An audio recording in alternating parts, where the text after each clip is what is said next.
जब से देश में मोदी सरकार आई है, देश की जनता महंगाई के बोझ तले दबती जा रही है। लेकिन मोदी सरकार इस पर चुप्पी साधे बैठी है और बढ़ती महंगाई के चलते सरकार पर लग रहे आरोपों से पल्ला झाड़ रही है। लेकिन विपक्ष भी मोदी सरकार को घेरने का कोई मौका नहीं छोड़ता है। ऐसे में कांग्रेस नेता ने तो इशारों में पीएम मोदी को बदनसीब ही कह डाला। आखिर क्यों कहा सुरजेवाला ने ऐसा, देखेंगे इस रिपोर्ट में। केंद्र में बैठी मोदी सरकार की आदत है कि जब भी देश में कुछ अच्छा होता है तो वो सारा श्रेय खुद ले लेती है, और अगर देश में कुछ खराब होता है तो उसका ठीकरा वो पिछले 70 सालों राज करने वाली पार्टियों पर फोड़ देती है। इस दौरान अधिकांश समय देश की सत्ता पर कांग्रेस का राज था और ऐसा ही कुछ महंगाई को लेकर भी देखा गया। लेकिन इस बार पीएम मोदी को खुद की तारीफें करना महंगा पड़ गया और उनका एक भाषण उनके लिए मुसीबत बन गया, क्योंकि देश की मुख्य विपक्षी पार्टी ने पीएम के ही पुराने वीडियो को लेकर उन्हें निशाने पर ले लिया है।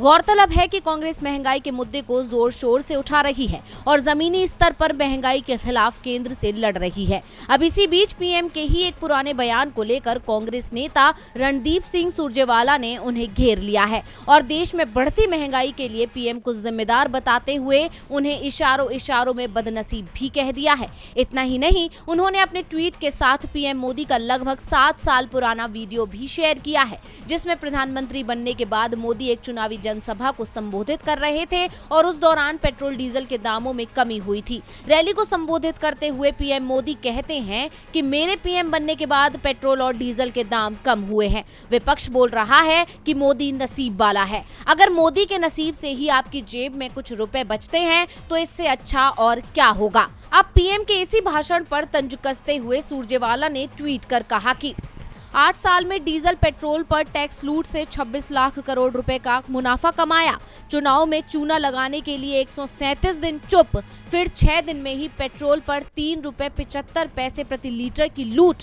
अब किसकी बदनसीबी और बदनीयती से जनता बेतहाशा महंगाई झेलने को मजबूर है। बता दें कि 27 मार्च को तेल कंपनियों ने पेट्रोल और डीजल के दामों में 50 पैसों की बढ़ोतरी की है। पिछले 6 दिनों में पेट्रोल और डीजल के दाम 5 बार बढ़ाए जा चुके हैं। पिछले 6 दिनों में पेट्रोल और डीजल के दामों में कुल 3 रुपए से ज्यादा की बढ़ोतरी हुई है। अब कांग्रेस ने सवाल तो उठा दिया है, ऐसे में देखना होगा कि बीजेपी की तरफ से इस पर क्या प्रतिक्रिया आती है।